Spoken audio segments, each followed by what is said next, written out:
starting. Doctor is ready. Stop. Hello everyone, good morning. Sorry for the delay. There's a glitch and conflict between Mac and the Windows. So ultimately we could install the program. Today is a very important day for the ENT or for the society itself. It is the 3rd March, the World Hearing Day. I'm Dr. Sai Balarama Krishna, HOD and Surgeon Department of ENT, KIMS Icon Hospital. I welcome you all for this talk. This is not a scientific session as such. This is more for the society and for the individuals. One second. Yeah. Next slide.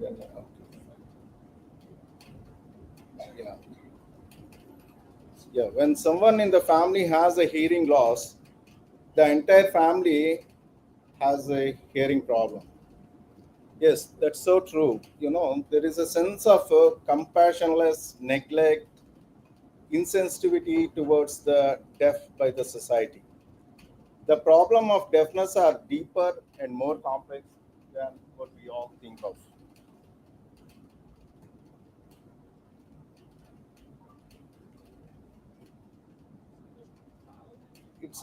It's a global healthcare event initiated by WHO on the 3rd March of every year since 2007 to mark the importance of hearing and to sensitize people, to make people aware of the problem first, because most of them are ignorant, and then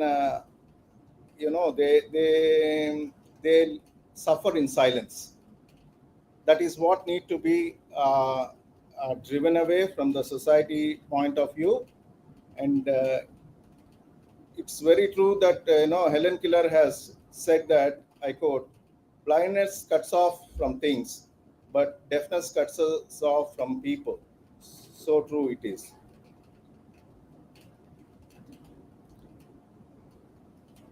So the World Hearing Day has certain objectives, why it has been formed. To tackle the increase the awareness posed by the hearing loss, recognition the immense impact on the society and the social integration of the people with deaf, generating solutions in mobilizing resources and heightening the public understanding about the hearing loss and its impact. So these are the hashtags for this year for the World Hearing Day. The concept is to empower yourself to protect and improve the hearing health. Hearing plays a vital, important role in our daily life. It enables one to connect and communicate and to enjoy the life to the fullest. Without hearing, life is not to the, it's a special sense, like blind, what we have, the eyesight. Hearing also connects you with the atmosphere all around you, and in turn you get connected to the environment. So it is so useful that it connects people to people, people to the environment, and it makes your life so enjoyable. This you only realize once you lose your hearing. That is very difficult actually to think of that how it would be to not having hearing. So it is like blind people. We can imagine that, once you close your eyes, you know how blindness would be. But hearing loss cannot be imagined that way. It's such a silent suffering people will have. And then the society has a different look towards them. A lot of jokes being cut on the deaf people. Rather than, I don't say that, you got to be sensitive about them. So the prevalence is that over 430 million people, that is 5% of the population, they are having hearing issues. It can be total deafness or partial deafness, anything is there, but they do suffer. In India, over 63 million people suffer from hearing loss. The numbers tend to grow due to the factors of aging, noise pollution, infection, and untreated problems. And this is what Beethoven has said, that I shall hear in heaven. But those kind of mindsets are gone now. The very theme of this 2025 World Hearing Day is that changing mindsets of the people. It is to empower yourself to make ear and hearing care a reality for all.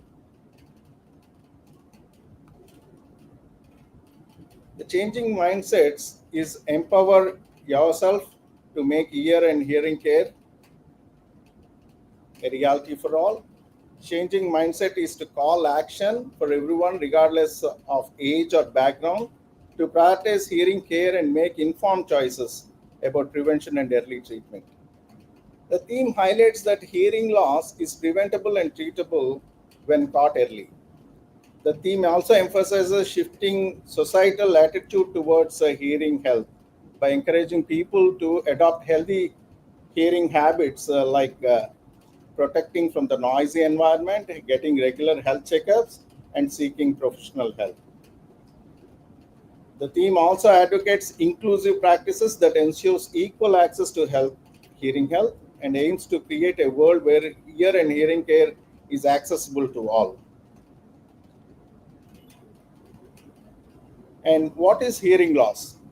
Yeah, to think of what is hearing loss, it is very difficult, as I said that, but I try to give it in as a video, in a video form for you guys. One second.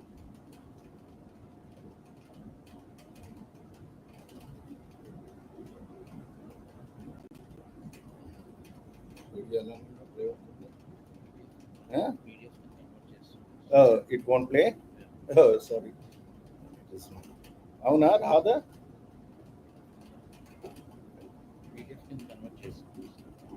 Okay, still we'll try to play.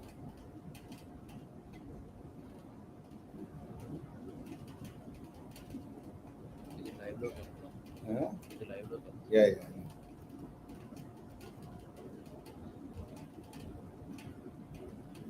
Just that song is not playing in that mode.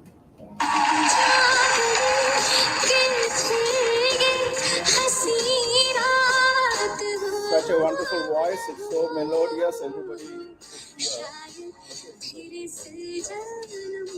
Okay, so the same thing when you cannot hear.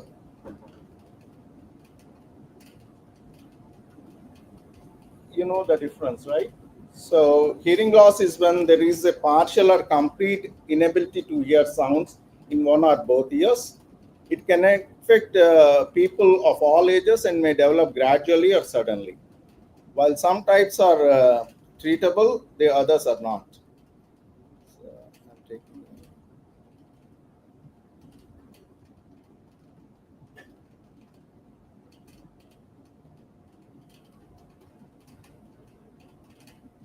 So happy is the hearing man, unhappy is the speaking man. Not me today, though. So again, the journey of the mechanism of hearing. Before we go to the details of hearing loss, what types are there, and how it is caused, I would like all of you to have a look at this animated film for the mechanism of hearing.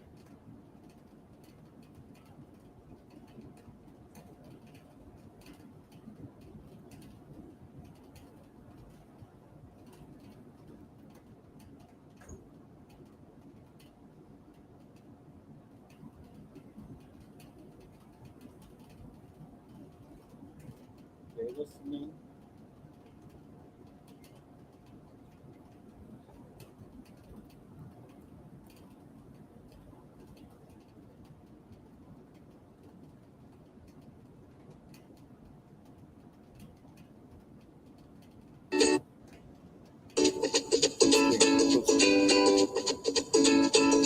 Have you ever wondered how sounds make their way from the source all the way to your brain?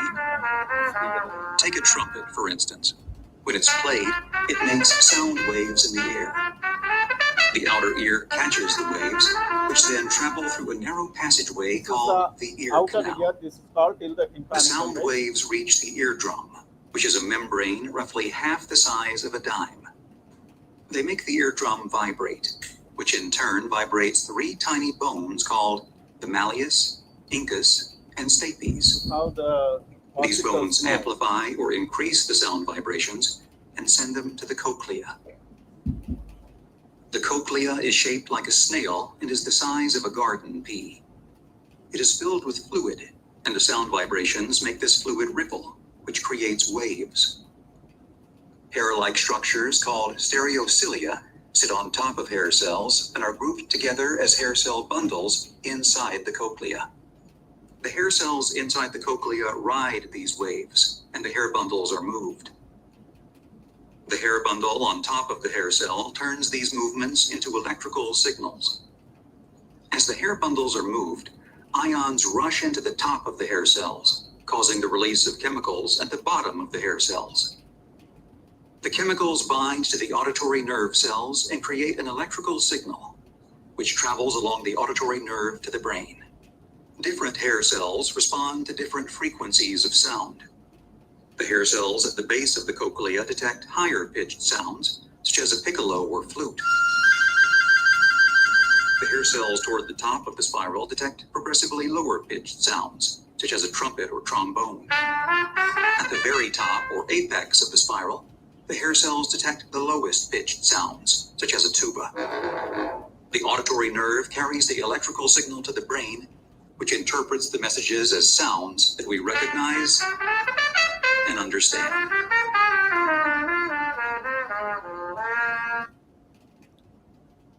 So now you all understand how the hearing mechanism works. And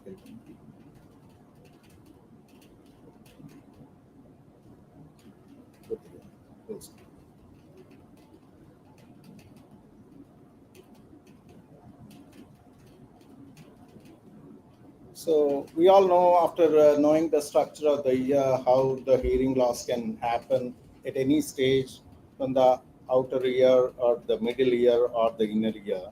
So there are, like as I said, that there can be a partial or complete inability to hear. That is a conductive loss or sensory neural mixed or a noise-induced hearing mechanisms can happen. So the conductive loss can be like something like a wax debris till the tympanic membrane. If there is anything which is obstructing the canal, the sound waves are unable to pass. There can be a conductive loss, and beyond it, beyond the drum, you do have the conductive mechanism of three bones, malleus, incus, and stapes, which can get obstructed by any fluid collection or any infective material over there that can obstruct the movement of the ossicles and then also cause a conductive loss. And there is sensory neural hearing loss, is the damage to the cochlea, and above, over and above that, the retrocochlea, that is the nerve damage. So these can happen in cases of trauma, or when you are using autotoxic medicines, any toxins released from infection, they all can cause this, or any tumors of the nerve as such, like CP angle tumors, anything is a possibility. And in between, you do have a mixed hearing loss where, because of the infection in the middle ear, the toxins that are released can cause the sensory neural loss. And also there is one condition called the noise-induced hearing loss. So what are the early signs? It is recognition is very crucial, and timely seeking of help it avoids further damage to the hearing. And then it is first is that difficulty in understanding speech. So somebody who is asking to repeat the words and talk more loudly. This is very important to recognize and then detect the early signs, because you also need to, after detecting, you also need to. It is not only the individual; it is also the people around them should realize this. So somebody who is especially difficulty in understanding what we are talking, especially in noisy environments, or turning up TV volume. That is also one thing, and struggling to hear high-pitched sounds like a baby cry or a doorbell rings, alarms. And when you have sounds inside the ear, if you have what is called tinnitus, buzzing sound, or any muffled or distorted sounds, they all indicate that there is something wrong which is happening to the ear. So I had staged this hearing loss, over a period of time, because I've been into practice, and then when I see right now, I can know that when the patient is entering, what his disease could be like, whether he has a hearing difficulty or not. I can assess so easily looking at him, the way he protrudes his head forwards, or turning his head, trying to keep the better ear towards when we are talking. So leaning forwards while talking, or increasing the volume on TV. That is the first indication for others to notice that they are listening at a higher volume than what we are, and also it irritates us actually rather than them. They do not know that. They think that they're hearing at a normal volume, but they're not. They also talk very loudly. That also again irritates the close kith and kin in the house itself. Like, they get irritated, and there will be a strain in interpersonal relations. This is what is, actually damages, because somebody who is irritated talks loudly, and then these people also feels that they are neglected, they're not taken care of, and then slowly what happens when they go into a society or a group of people, they think that somebody is they develop a little bit psychological. They think that they're talking something against them, they're murmuring something against them. They do not know that they're talking normally, but that's how they feel. And then slowly they retract, and then when their special senses are not connected to the environment, their cognition becomes lesser, because there are no inputs. They become dull, and they withdraw from the society. So from a minor thing which might be a treatable cause, goes to a level of patient is doesn't have a full life. That is the most unfortunate thing that happens. So it could be a mild hearing loss. So mild is manageable. It's something like eyesight. In the beginning, you don't wear glasses. I don't wear glasses, but I have a strain, but I'm manageable. So over and above that, I'm relating to the eyesight, because people tend to have a more connection with the eyesight rather than hearing. So the same thing also happens. So have a sense about your hearing. Okay. So when the mild is manageable, that is fine. So when do you seek medical help? So when you have a sudden hearing loss, in one or both ears, this do happen sometimes in viral fevers, or when they are exposed to loud noise, anything like that. Suddenly they turn up. Generally, people do turn up, but there is also one condition, especially with males. They don't turn up because they think that they can overcome even that. They're a bit of I don't say that girls are not fighters, but male has the tendency to neglect, because of their ego, most probably. So bilateral autosclerosis, unilateral autosclerosis, where the hearing is not there. In OPD, more females do turn up because they're more sensitive, rather than males think that they can manage without that. So this is one thing which need to be kept in mind. And then when you have, ear pain or pressure or dizziness, which indicates that there can be a trauma, something like an insect might have gone inside, it has ruptured the eardrum, or it is blocking the ear, or it could be because of the noise, anything, the pain or pressure or dizziness. When you have a flight journey, the negative pressure and the positive pressure, that worsens this thing. And then other thing is that when there is a rapidly decreasing hearing loss over weeks or months, this is other thing which you need to be noticed. And then when you have a ear discharge or bleeding, and then when you have balance problems. So all these conditions, you need to require medical help immediately. So this is about adults, what we talked about, like, how they have to recognize and how they need to come for management or seek medical help. But what about a child? So child is a different thing. Okay, so it is from the womb itself. It starts. The hearing starts actually from the womb itself. So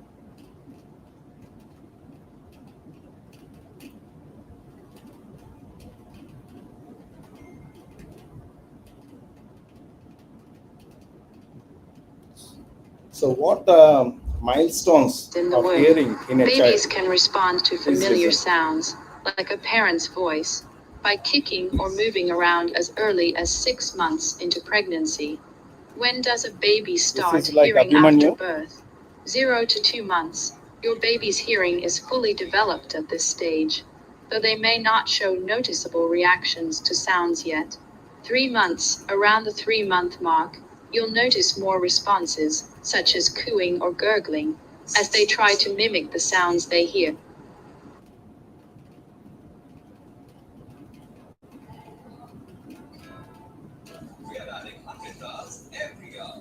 Six months, at 6 months, babies may start recognizing and responding to their names, and reacting to subtle but familiar sounds.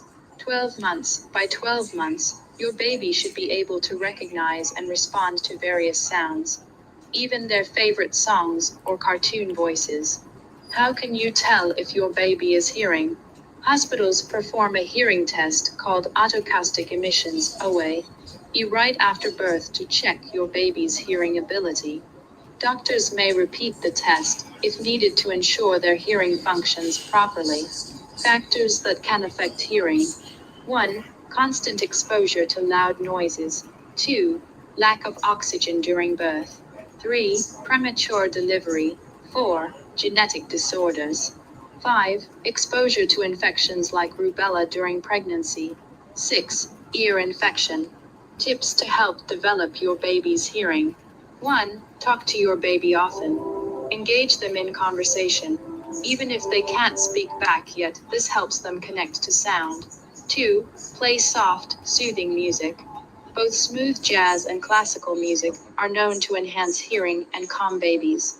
3. Singing and reading to your baby are excellent ways to engage their hearing and keep them relaxed. 4. Introduce toys with gentle musical sounds to stimulate their auditory senses as your baby grows. 5. When your baby reacts to a sound, acknowledge it. If they hear a plane flying overhead, show them you heard it too. 6. Avoid loud sounds, as they can overwhelm newborns. After 3 months, babies may cry, startle, or become quiet when exposed to loud noises. Your baby's hearing is essential to their overall development. Keep an eye on your baby's hearing milestones. Early monitoring and gentle encouragement can help their hearing. So that is about babies. It is a useful video. What I thought, like, for the mothers and the pregnant babies.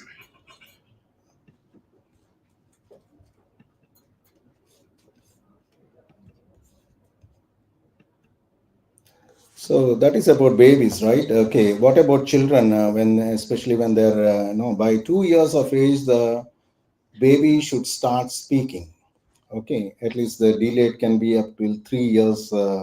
But by 2 years, if somebody is not talking, you have to suspect any hearing defect in that child, and then they have to seek medical help. So it is very important because there is something called a neural plasticity which develops by the year of 7, where even they hear, they cannot understand. So the brain will not program what they are hearing and then how to reproduce sounds. So it is a confusion for them, even if you produce hearing after the age of 7, maximum is the 8 years. But now, if at all you intervene anything for a child who is losing hearing, or if they don't have hearing, is that go for medical help at the earliest, so that we can do like anything. It can be again conductive sensory neural. If it is a sensory neural, if there is a nerve damage, we can do a cochlear implantation, especially if there is a disease in the cochlea. It has shown that the cilia, which how they move in the fluid, those cilia will not develop in certain babies because of the genetic defects or anything during pregnancy. If there is some ototoxic drugs there, those cilia will be shortened. So the shortened cilia, if they don't move and then they don't move the fluid around, and then the stimulus won't be there. So for that, what we do is that we do send a electrical wire kind of thing, electrode, which contains different frequency electrodes, and then when there is a movement of the fluid, these electrodes do get stimulated, and then they send waves to the brain. That's how it can be treated in a child, especially school-going children. If they don't know, they don't have that school communication, they don't hear properly. They sit in the front benches, but still they don't. They do say that they did not hear what the teacher was telling them. So there is a struggle for them. So how do you detect hearing problems in children? For a babies, it is the autoacoustic emissions, which can be actually screened at the birth level itself. You have a small machine which can be kept on this thing. The normal ear emits some sounds which can be recorded. So like that, we will know whether they have an issue or not. And then you have a brain evoked audiometry, response audiometry, that is called BERA, which can be done again in children. And of course, once they are cooperative, we can go for the PT audiometry and impedance audiometry. So whereas in adults, you can go for the regular hearing assessment, physical examination, the audiometries, the temporometries, the MRI and CT scan, where and when necessary.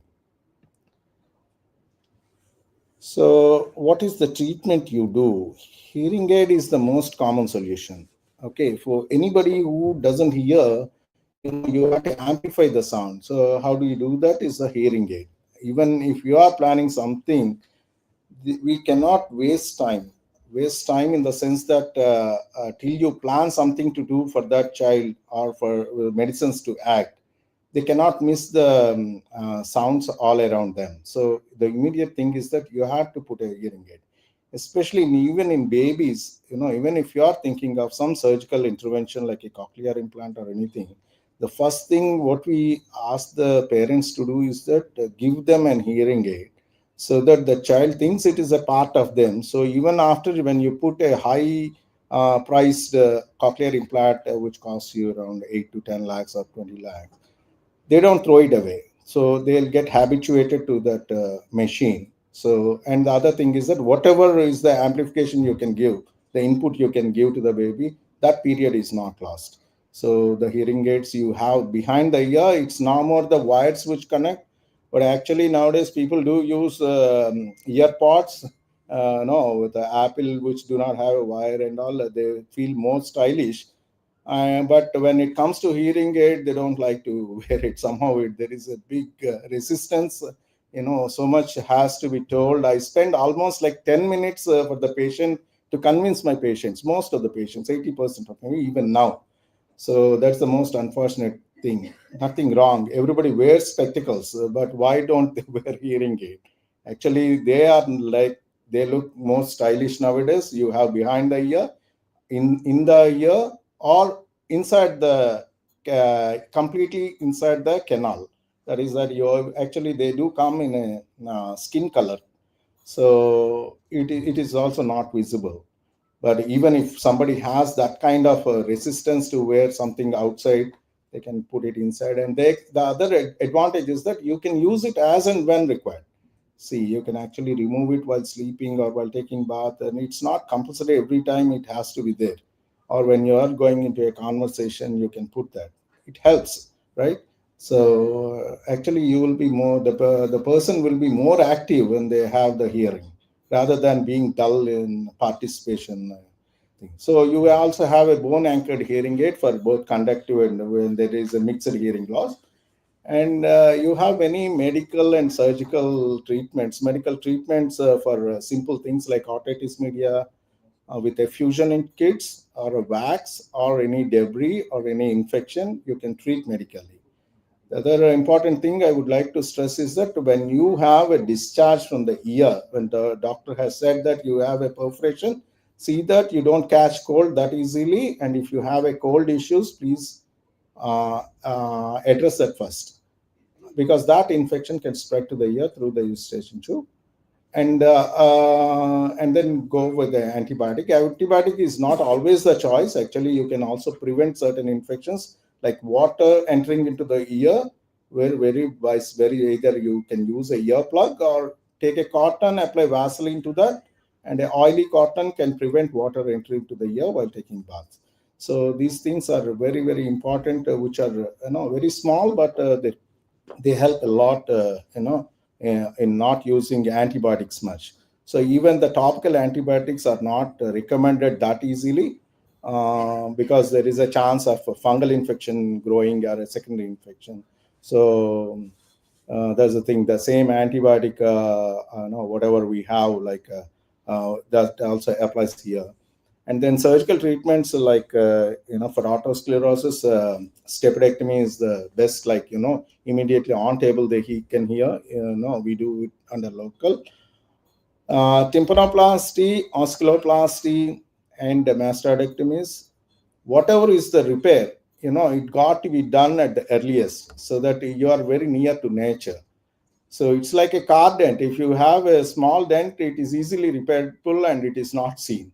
If you have bigger dent, either you have to change the part, or the defect is visible over a period of time. So that when you want it to be to near to the future, what God has given you, like the design, so you have to attend at the earliest. Do not wait till it gets worsens, then I will go for it. If you have a perforation, you have something issues, when you have infection, get it cleared at the earliest. So it makes the job easy for the patient, even for the doctor. So you other things like assistive devices, which amplify sounds, and then lip reading and auditory training is required for people who has not got treatment when they were child, when they were deaf. They passed that 7 or 8 years of age, where they, even by giving sound, it only confuses them. Those kind of people require the lip reading training, so they can actually understand how. You know about Helen Keller. She got deaf and blind because of viral infection at the age of 8, because she knows what sound is, and also she knows how people talk. Actually, she did a lip reading by touching somebody. When somebody is speaking, she used to touch their lips, and then with the movement she learned, like what they were saying. So those kind of thing happened a long time back. So that's the thing.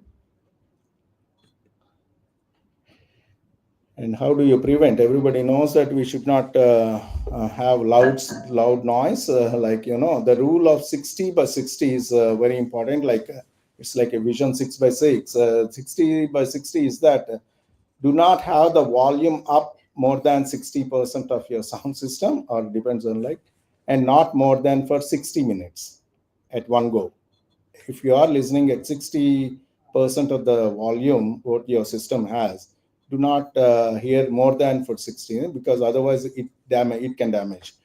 So you have hearing protection devices and the noise cancellation devices. Noise cancellation devices are more for the tinnitus patients. You have a wideband sound, which actually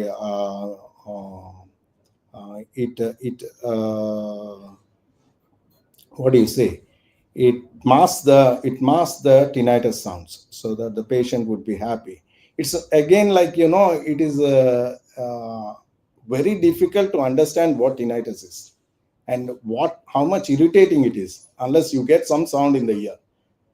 Some people also cannot sleep with tinnitus, so please do attend at the earliest.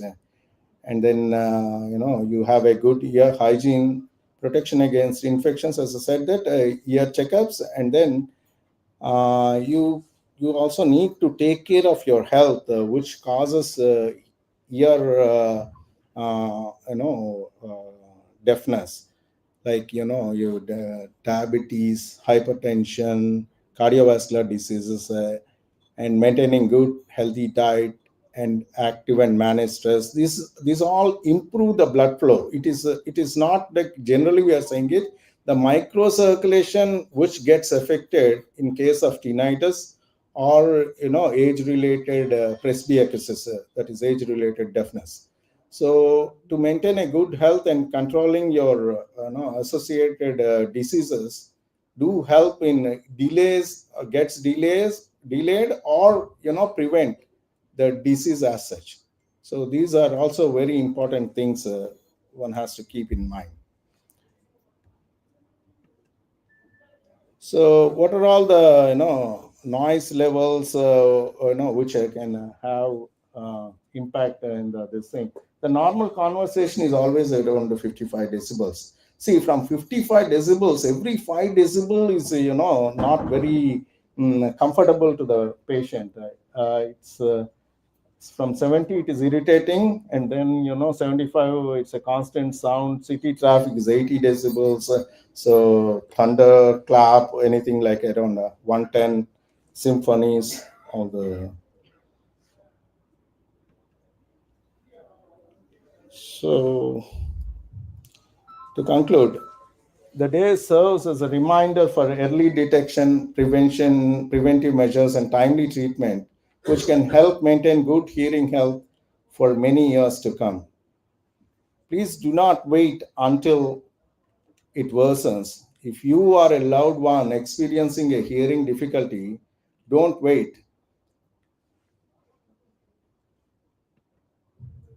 And then a word about my department of ENT at Kinsaikan Hospital. It's a fully equipped and it offers expert consultation. A comprehensive hearing assessment is done with personalized treatment to help you hear better. So it's not about money what I'm talking. It is about connecting people with people. So please do not neglect. And this is my address. Okay, thank you.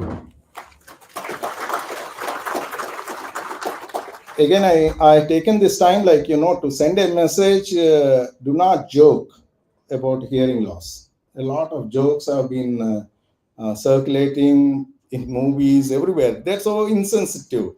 So this requires a loud noise from people like us, to tell others, it is a special sense, and all special senses are unique. Once they are lost, you will not get it back. So they have a meaning for that. Thank you all. Okay. So yeah, any questions, anything, any doubts anybody has, I'm ready to help you.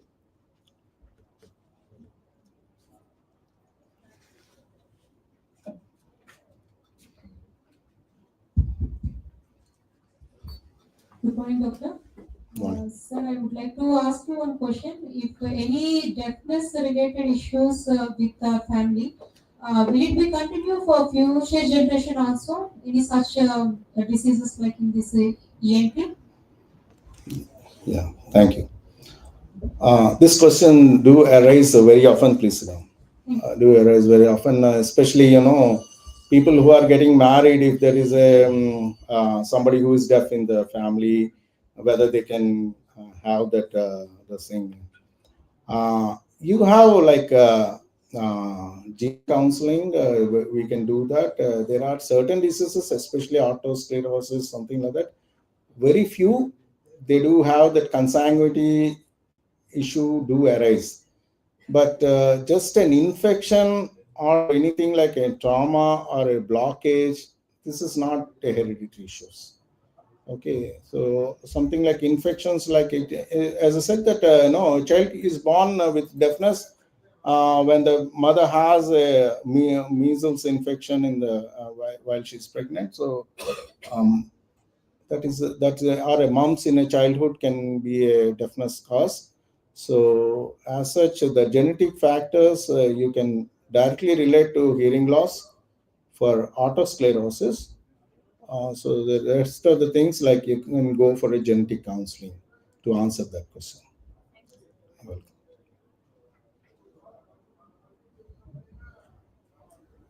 I think you're all experts. I mean, anything from the Facebook or the YouTubers as any question, I will answer. The idea for the health workers and the consultants is that you do propagate this. So that is my main claim. They asked me to have a Facebook live, and then I said that we'll combine both. It's not a scientific session at all. Thank you very much. Please join for breakfast. Yes. Yeah. Thank you.